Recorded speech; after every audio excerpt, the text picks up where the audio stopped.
Hello అందరికీ ఈరోజు మన వీడియో టాపిక్ ఏంటంటే 40,000 మంది ఫ్రెషర్లకు ఉద్యోగాలు టీసీఎస్ అనైతే న్యూస్ అయితే వచ్చిందనమాట. ఇందాక మన వీడియో అయితే ఎవరైతే కొత్తగా చూస్తున్నారో వాళ్ళైతే సబ్స్క్రైబ్ చేసుకోండి.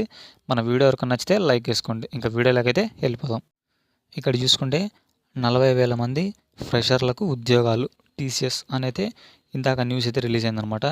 ఇంకా న్యూస్లోకి వెళ్తే ఈ ఆర్థిక సంవత్సరంలో 40,000 మంది ఫ్రెషర్లకు ఉద్యోగాలు ఇస్తామని టీసీఎస్ ప్రకటించింది. ఈ సంవత్సరంలో అయితే 40,000 మందికి ఫ్రెషర్లకైతే ఉద్యోగాలు ఇస్తామని అయితే టీసీఎస్ అయితే ప్రకటించిందనమాట. ఏప్రిల్ 1 నుంచి జూన్ 30 మధ్య నియమించుకున్న 5,452 మందికి అయితే కంపెనీ వృద్ధిలో కీలక పాత్ర పోషించారంది.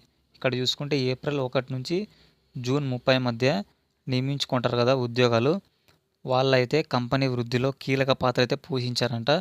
ఉద్యోగాలకైతే 4.5% నుంచి 7% అయితే ఇంక్రిమెంట్ అయితే ఇచ్చామని వీళ్ళైతే చెప్తున్నారు. మరింత మెరుగ్గా అయితే పనిచేశారంట వాళ్ళు. 10% నుంచి 12% అందుకున్నట్లయితే వివరించింది. మన భారత్ అయితే కొత్త టాలెంట్ అయితే గమ్యస్థానంగా ఉందని వీళ్ళైతే చెప్తున్నారు. సమీప భవిష్యత్తులో ఇది మారిందని పేర్కొంది. ఇక వీడియో అయితే అంతే అనమాట. మన ఛానల్ ఇంకా ఎవరైతే కొత్తగా చూస్తున్నారో వాళ్ళైతే సబ్స్క్రైబ్ చేసుకోండి. మన వీడియో కనుక నచ్చితే లైక్ చేసుకోండి. మరిన్ని మంచి వీడియోతో అయితే మీ ముందుకైతే వచ్చేస్తాను.